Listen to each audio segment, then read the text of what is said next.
Parece loucura que algumas pessoas abram mão da vida em prol de uma crença maluca que poucas pessoas no mundo acreditam.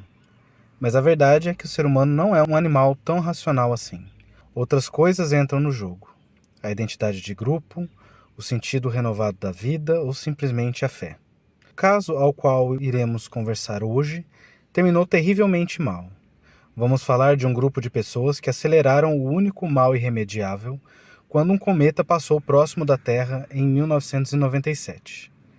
Heaven's Gate, o culto dos cultos. Uma galera que levou a sério a letra da Minha Pequena Eva e foi bater no Portões do Céu. Então, já se inscreva no canal, deixe o seu like e bora para o episódio. Marshall Applewhite Jr. nasceu em 1931 no estado do Texas. Seu pai era um ministro evangélico e sempre estimulou a religiosidade no jovem, tendo matriculado seus filhos em colégios de educação religiosa. Seguindo o script de seu pai, Applewhite Jr. se graduou em filosofia em 1952, na esperança de se tornar um ministro presbiteriano, ambição que deixou de lado quando se apaixonou pela música. Ainda nessa época, Applewhite se casa com Annie Pearce, que dá à luz a 2 filhos. Após servir ao exército, uma maçã branca se muda para Nova York. Mais tarde, começou a dar aulas na Universidade do Alabama, buscando criar uma carreira musical. Mas seus sonhos são interrompidos depois que se relaciona sexualmente com um estudante. Applewhite era gay, mas nem ele aceitava isso, devido à sua religiosidade. 3 anos depois, a sua mulher perde o divórcio. E então, Applewhite muda-se para Houston, onde teve uma carreira de sucesso relativo. Lá, assumiu um pouco mais a sua orientação sexual, mas também se relacionou com uma jovem estudante, e logo entraria em depressão e não tardaria a pedir demissão. Em 1971, Applewhite mudou para o Novo México e logo perdeu seu pai, ficando profundamente abalado. Suas dívidas aumentaram muito, forçando-o a pedir dinheiro emprestado a seus amigos. Em 1972, Marshall conhece Bonnie Nettles, uma enfermeira que estudava teosofia e profecias bíblicas. Eles se tornaram amigos e passaram a acreditar que eram as 2 testemunhas descritas no livro do Apocalipse e que tinham sido enviados por alienígenas para cumprir uma missão divina. Um ano depois, resolveram viajar para ensinar a sua crença pelos Estados Unidos. Sem um puto no bolso, uma maçã branca e a urtigas se viravam como podia, dando balão nas hospedagens onde ficavam, vendendo seu próprio sangue, comendo pão durante o dia inteiro, enfim. Durante a viagem, os 2 se aprofundaram no estudo bíblico e nas leituras de ficção científica. Pouco tempo depois, escreveram um panfleto no qual descreviam que Jesus Cristo havia reencarnado em Houston, fazendo uma referência velada ao maçã branca. Já nessa época, o casal referia-se a eles mesmos como os 2 OVNIs e passaram a acreditar que ressuscitariam depois de mortos e seriam transportados para uma nave espacial. Como chegaram a essa conclusão é difícil dizer. Chamaram esse evento como a demonstração, que tinha o mesmo papel do que a ressurreição de Jesus Cristo para convencer os incautos. Não é preciso dizer que essas crenças soaram como uma grande heresia em um país terrivelmente evangélico como os Estados Unidos. Applewhite então foi preso por não devolver um carro que havia tomado emprestado, e quando saiu da prisão, resolveu fazer um rebranding da sua religião. Passaria a falar menos das coisas ocultas e focar mais na questão alienígena da coisa, que tinha mais aceitação e era menos polêmico. Em 1975, ele e Nettles começaram a recrutar seguidores que se chamavam de tripulantes, através de reuniões e panfletos. Eles prometiam que, ao final do experimento, os tripulantes seriam transportados para uma espaçonave que os levaria a um novo mundo. O grupo vivia em comunidade e adotava um estilo de vida nômade, mudando-se constantemente de lugar para evitar a atenção da mídia e das autoridades, além de seguir uma rotina rigorosa de disciplina, meditação, jejum e abstinência sexual. Também renunciavam a todos os seus bens materiais, laços familiares e identidades pessoais.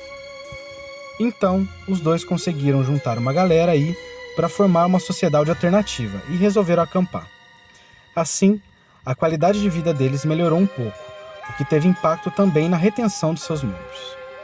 Colocaram-se como os únicos capazes de receber revelações na Terra, uma forma de evitar dissensos dentro da seita.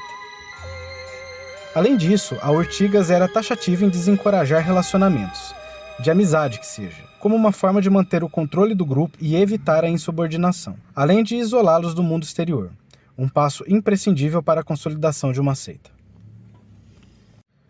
Os seguidores também deveriam evitar tomar decisões sozinhas e pedir conselho à maçã branca. Para quem os seguia, os dois não pareciam ditatoriais. Especialmente Applewhite é descrito como tranquilo e paternal. Eles organizavam rituais arbitrários que tinham como objetivo fomentar a disciplina entre os seguidores, além de convidar o grupo para assistir juntos a programas de ficção científica. Outra tática utilizada era a de dar ordens indiretas, afirmando que os seguidores eram livres para obedecer se quiser. Isso poderia ser interpretado como sendo uma ilusão de escolha. A ilusão de escolha é um viés cognitivo no qual as pessoas são levadas a acreditar que têm mais poder de escolha sobre a própria vida do que realmente têm. Um caso típico de ilusão de escolha é aquela assinatura gratuita na qual você deve cancelar dentro de um período de teste, especialmente em serviços de streaming.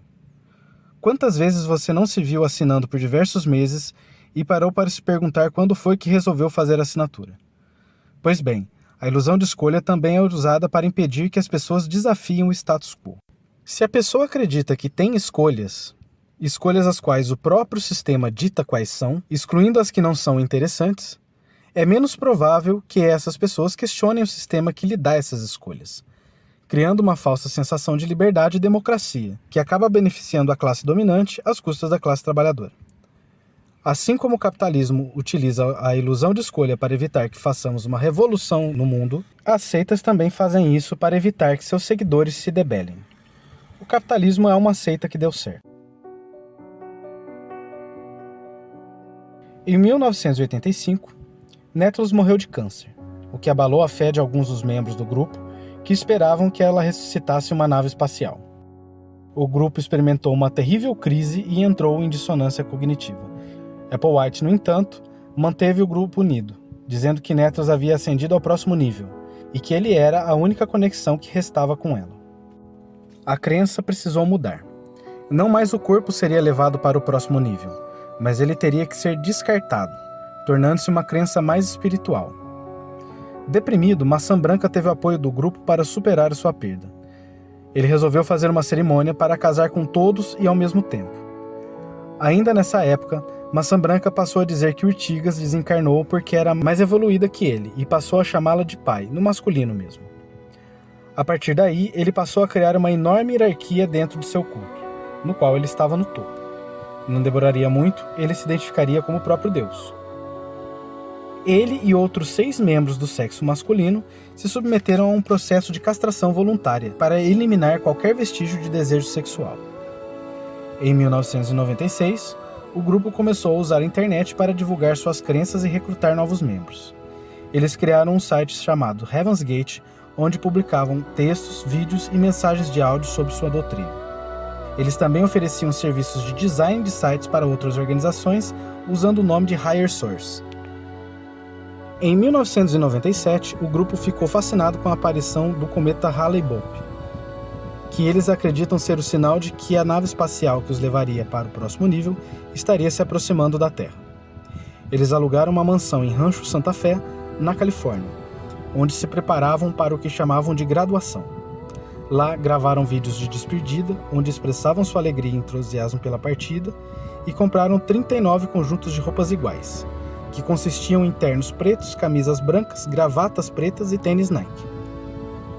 Eles também usavam um distintivo com a inscrição Heaven's Gate Away Team, uma referência à série Star Trek. Entre os dias 22 e 26 de março de 1997, os membros do grupo fizeram a última viagem. Eles ingeriram uma mistura de fenobarbital, vodka e suco de maçã, e depois colocaram sacos plásticos sobre suas cabeças para asfixiar. Deitaram-se em suas camas, cobertos por um lençol roxo. Ao lado de cada corpo foi deixado 2 notas, dizendo "We came from the level above human in human bodies", que significa: que eles vieram do nível posterior em corpos humanos, e outra dizendo 39 to beam up, que em tradução livre é 39 para subir. Eles também deixaram uma nota na porta da mansão dizendo Red Alert, que seria alerta vermelho. Em 26 de março, a polícia recebeu uma ligação anônima de um ex-membro do grupo, que havia recebido um pacote com fitas de vídeo e uma carta explicando o plano. A polícia foi até a mansão e encontrou os 39 corpos, já em estado de decomposição. Foi o maior suicídio em massa ocorrido em território americano. Depois do ato, o culto Heaven's Gate ficou conhecido como um dos maiores cultos do século XX, principalmente por ser o primeiro culto conhecido a usar a internet para disseminar as suas crenças. O site Heaven's Gate continua no ar, da mesma forma que era em 1997. Alguns ex-membros ainda mantêm contato com o grupo e acreditam em suas mensagens. O surgimento desse tipo de seita está muito ligado a uma desconfiança nas instituições do Estado. Esses cultos se proliferaram ao longo da década de 1970, uma década de grande crise e refluxo nas expectativas do povo estadunidense. Esse fenômeno voltou a ter uma ascendente durante os anos 90 e a partir de 2010, período nos quais a ausência de liderança estatal, gerada pelas sucessivas crises do sistema, geraram pessoas desconectadas e desencantadas com o capitalismo. Sem alternativa, vão procurar na conspiração e na ficção uma motivação para se organizar e seguir vivendo. Algumas se envolvem em uma espécie de guerra santa, outras simplesmente capitulam, resolvem viver à margem da sociedade e, no exemplo mais extremo, dão cabo da própria vida. O pensamento é o seguinte: o mundo capitalista é uma merda, talvez no céu ou em outro planeta seja melhor. Não há um horizonte de luta, de mudanças profundas, as coisas são o que são. O individualismo que o capitalismo propaga pode ter contribuído para um isolamento social que levou as pessoas a se associarem no Heaven's Gate, que era uma seita que exigia a renúncia do individualismo em prol do grupo. Não fique esperando os ETs trazerem o socialismo de uma nave espacial. Organize-se, seja você o motor para essa mudança. Muito obrigado por ficar comigo até aqui, a gente se encontra na próxima.